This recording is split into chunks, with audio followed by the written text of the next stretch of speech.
ஒரு மகிழ்ச்சியான செய்தி. இதயம் நல்லெண்ணெயின் விலை லிட்டருக்கு ரூபாய் 105 குறைஞ்சிருக்கு. செப்டம்பர் 2023ல 1 லிட்டர் இதயம் நல்லெண்ணெயின் அதிகபட்ச விலை ரூபாய் 503. ஆனா இப்ப 1 லிட்டர் இதயம் நல்லெண்ணெயின் விலை ரூபாய் 398 மட்டும்தான் தமிழ்நாட்டுல. அப்ப இனிமே எல்லாரும் இதயம் நல்லெண்ணெய் வாங்கலாம் இல்ல? அதிமுக பொதுச் செயலாளர் எடப்பாடி பழனிசாமி திடீரென டெல்லிக்கு சென்று மத்திய உள்துறை அமைச்சர் அமித்ஷாவை சந்தித்து பேசினார். கூட்டணி பற்றி பேசவில்லை, தமிழக மக்கள் நலனுக்காக கோரிக்கை மனு அளித்ததாக எடப்பாடி பழனிசாமி சொன்னாலும் அரசியல் விமர்சகர்கள் யாரும் நம்புவதாக இல்லை. அமித்ஷாவை சந்தித்த பிறகு டெல்லியில் பேட்டியளித்த எடப்பாடி பழனிசாமி விமானம் மூலம் இன்று பிற்பகல் சென்னை திரும்பினார். அவரை சென்னை விமான நிலையத்தில் அதிமுகவினர் உற்சாகமாக வரவேற்றனர். பாஜகவுடன் கூட்டணி இல்லை என நீங்களும் அதிமுக நிர்வாகிகளும் பலமுறை கூறினீர்கள், அதில் உறுதியாக இருக்கிறீர்களா என கேட்டதற்கு எடப்பாடி பழனிசாமி கூறியதாவது: அமித்ஷாவோட பல விமர்சனங்களை ஏற்படுத்தியிருக்கு, எப்படி பாக்குறீங்க? நீங்க தான் விமர்சனம் பண்றீங்க, வேற யாரும் விமர்சனம் பண்ணல. பத்திரிகை ஊடகம் தான் ஒரு பரபரப்பான செய்தி வெளியிட்டு இருக்கிறீங்க. அதாவது நான் ஏற்கனவே தெளிவாக காலையில நான் பேட்டி கொடுத்தேன்.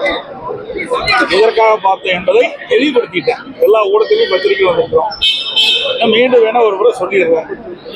அதாவது நேற்றைய தினம்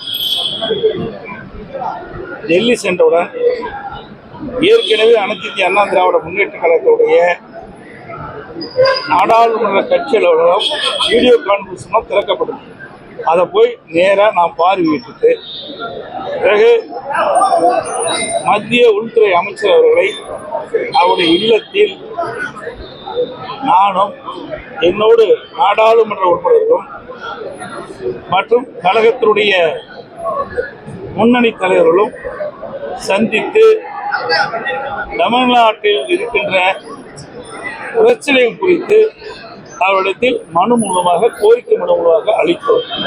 அந்த கோரிக்கை மனு என்ன என்பதை காலையிலேயே அனைத்து ஊடக நண்பர்களுக்கும் பத்திரிகை நண்பர்களுக்கும் சென்னைக்கு வருகின்ற பொழுது டெல்லி விமான நிலையத்தில் செய்தியாளர்களை சந்தித்து விளக்கமாக தெரிவித்திருக்கிறேன். நாடாளுமன்ற தேர்தலுக்கு பிறகு நடைபெற்ற பொதுக்குழு கூட்டத்தில் பிஜேபியுடன் கூட்டணி இல்லைன்னு சொல்லி நீங்க தெரிவிச்சிருந்தீங்க. அந்த நிலைப்பாட்டுல உறுதியா இருக்கீங்க? அதாவதுங்க, கூட்டணி தானே ஏற்கனவே சொல்லுங்க, பல முறை சொல்லுங்க. எந்த கட்சியாவது நிலையா இருந்திருக்குது உண்டா? இப்ப திமுக இருக்கிற கட்சியெல்லாம் நிலையா இருக்குதா? இருக்க போகுதா? சொல்ல முடியாதுங்க.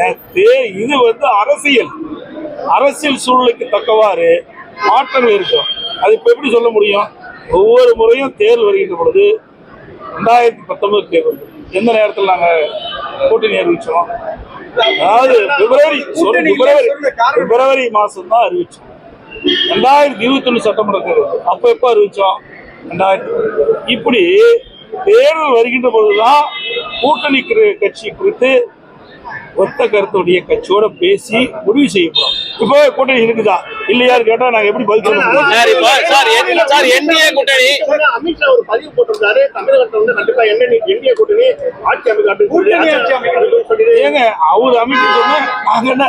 அதாவது ஒரு கட்சி ஒரு ஸ்டாலின் ஒரு பதில் சொன்னார் தம்பி, அதுக்கு நாங்க அவை கூட்டணி கட்சியெல்லாம் நாங்க ஒரே ஒத்த கொள்கையுடைய கட்சிக்கிறாங்க, அதில் நாங்க போய் தலையிட்டு பேசணும். அது அவருடைய கட்சியோட விருப்பம், புரியுதுங்களா? அதிமுக பொறுத்த வரைக்கும் கூட்டணி அமைக்கின்ற பொழுது அனைத்து செயலாளர்களும் செய்தியாளர்களையும் பத்திரிகையாளரும் அழைத்து தெரிவிக்கப்படும். நீங்க அதை பத்தி கவலையே பட வேண்டாம். அதிமுக பொறுத்த வரைக்கும் திமுக வீழ்த்த வேண்டும், அதுதான் எங்களுக்கு ஒரே குறிக்கோள். அந்த அதிமுகவை பொறுத்த வரைக்கும் திருப்பி நான் சொல்லிட்டேன், புரியுதுங்களா? அதே மக்கள் வராத திமுக ஆட்சி தமிழகத்தில் அகற்றப்பட வேண்டும், அதுதான் எங்களுடைய நிலைப்பாடு. அதற்காக அனைத்து இந்திய அண்ணா திராவிட முன்னேற்ற கழகம் அனைத்து முயற்சியும் எடுக்கும் என்பதை தெரிவித்துள்ளேன்.